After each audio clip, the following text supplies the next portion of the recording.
Assalamualaikum warahmatullahi wabarakatuh. Saya Muhammad Revi Sanutra. Jadi di sini saya akan mengerjakan ARIMA menggunakan software R.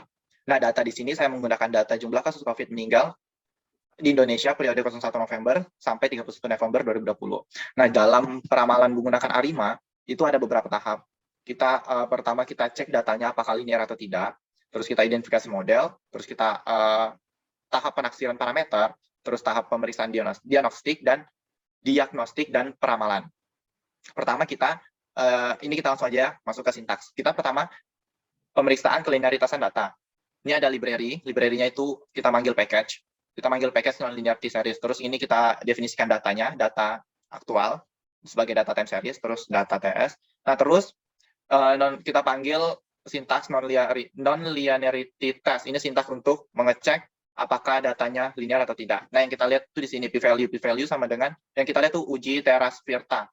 Nah, p-value-nya itu kan 0,072. Ini kan artinya data itu linear. Nah, ya datanya linear karena ini lebih besar dari 0,5. Jadi datanya linear. Karena datanya linear, kita bisa melakukan analisis menggunakan ARIMA. Nah, kita masuk ke sintaks ARIMA. Pertama kita definisikan data kita. Nah, terus kita panggil datanya. Nah, ini ada sintaks. Sintaks ini untuk memanggil package. Nah, jadi ada beberapa package yang dipakai itu kayak mass, car, forecast, T-series, quadproc, zoo, fracdiff, funif, rods, dan lmtest. Ini kita panggil aja, kita run. Nah, pertama kita mau di sini. Pertama kita cek dulu data plot. Ya, kita mau cek plotnya, plot time series-nya. Nah, ternyata kita lihat nih. Coba kalian lihat dari coba kita lihat dari sini. Datanya itu kan tren nih, mengalami tren. Nah, jadi dapat kita simpulkan data tidak stasioner dalam rata-rata atau varians. Kita lihat dulu di ACF. Nah, ACF-nya ini kan dice down nih masih turun pelan-pelan kan dia. Nah, ini kita bisa simpulkan data tidak stasioner dalam varians maupun rata-rata. Nah, pertama kita cek stasioner dalam variansi. Nah, sebelum kita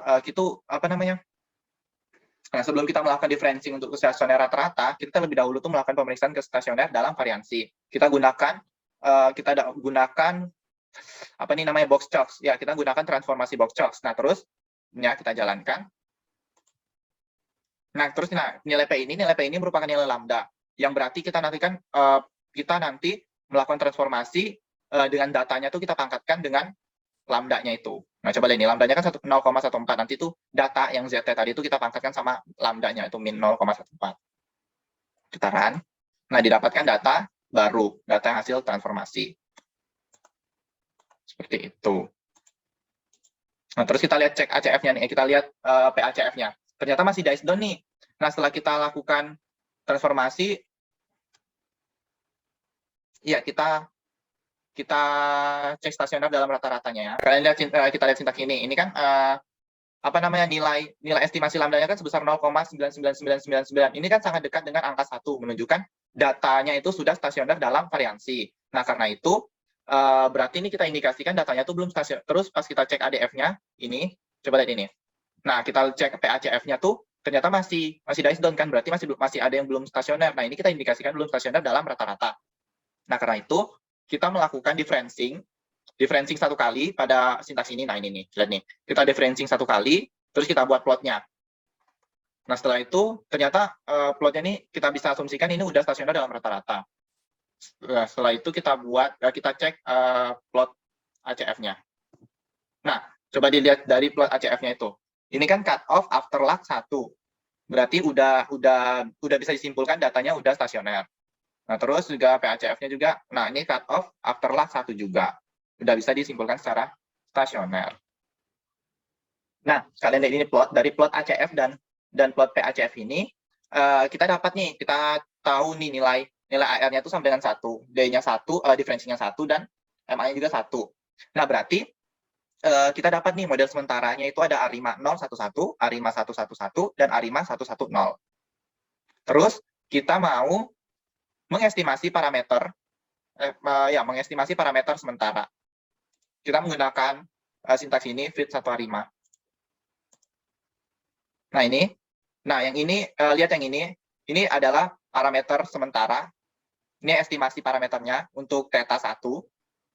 ARIMA 011. ARIMA 011. Terus lanjut. Ini adalah apa namanya, p-value untuk pengujian signifikansi parameter. Ini dia tuh kan lebih besar dari lebih kecil dari 0,05, jadi dia H0-nya ditolak.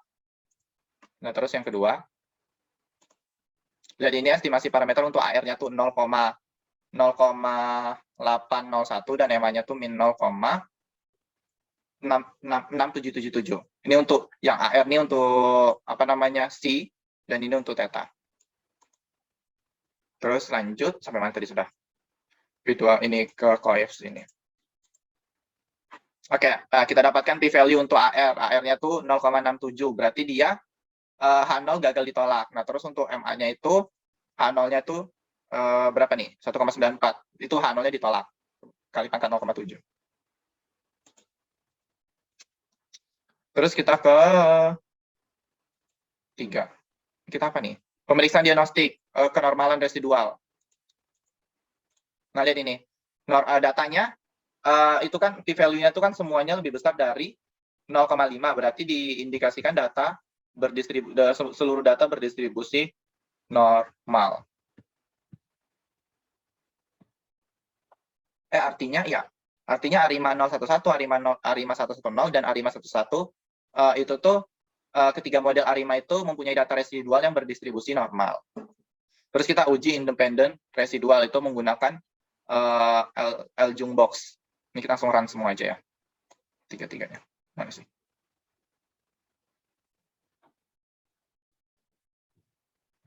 Di sini saya menggunakan LAK 12, 24, 36, 48, dan 60.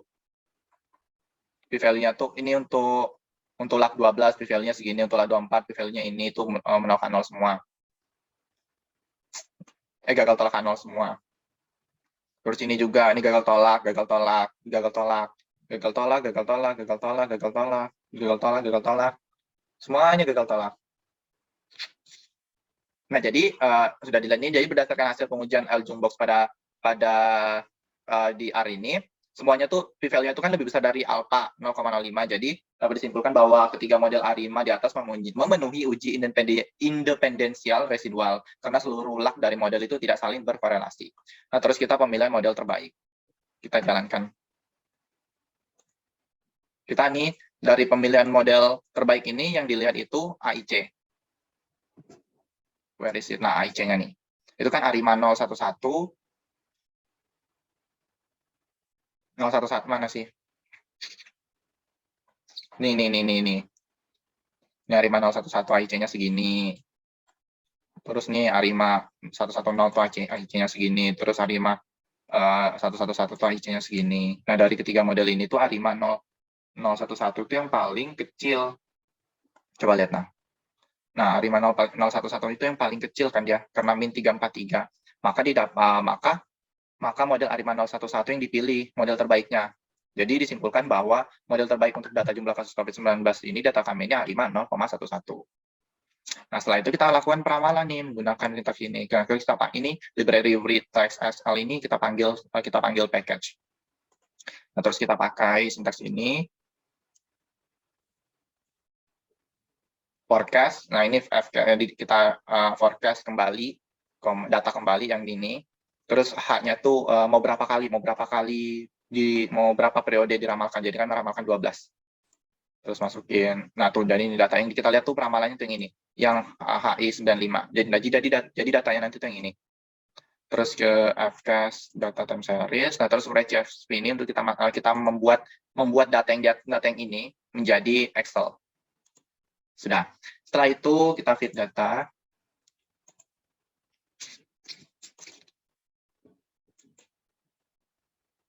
Nah, di sini kita mau terus kita membuat plot forecast-nya. Nah, di sini data yang dipanggil tuh data aktual sama data forecasting-nya.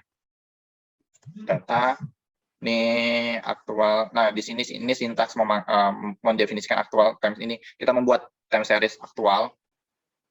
Terus ini kita membuat time series prediksi forecast-nya. WinGraph ini kita buat grafik baru di sini. Terus mana hilang ya? Nah, ini plot, kita membuat plot dari data prediksi yang tadi.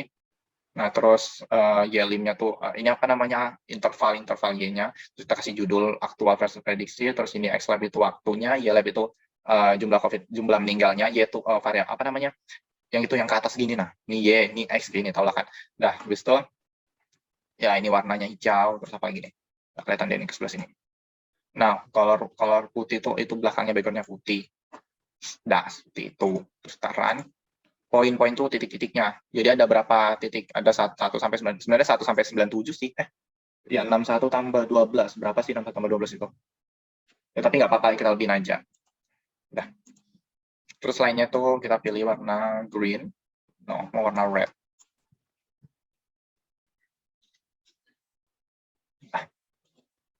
Ini poin aktual, black ya, kita black. Ini sama aja di atas kita buat juga, lainnya black aja.